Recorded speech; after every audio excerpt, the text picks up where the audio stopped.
Okay, in this video, we're going to look at variables. The first thing that we're going to do, so remember, we're going to do an import statement.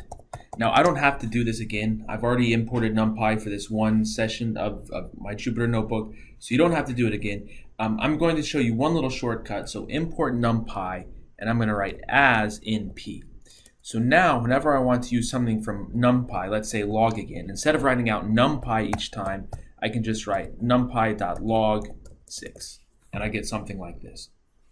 Okay, so the next thing that I want to show you is variables. So let's say for whatever reason, I have several different computations that I want to do with this natural log of 6. So I can say x is equal to np.natural log of 6.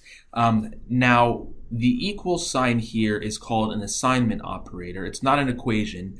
I'm not saying, x is equal to np, or I'm not saying that x is equal to log 6 and then let's find x or something. What I'm saying is that I'm defining x to be the natural log of 6. And so now, stored within Python, whenever it sees x, it knows that that is the natural log of 6. So for example, if I just type x and run it, I get something like this. Okay, or another function that is in Python is the print command. So I can do print x, and when I do that, it's going to print out what the natural log of x is, or whatever x is.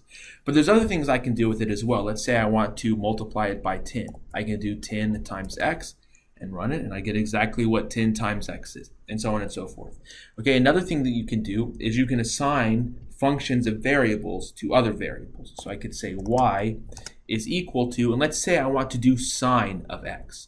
So there's a sine function in NumPy, so np.sine of x, and you're going to get whatever y is. Okay, when you just assign a variable, it doesn't give any output. You have to either come down here and just type in y and get it, or if you want to do it all in one line here, you can do print y and it'll print it as well. Okay, so this is variables.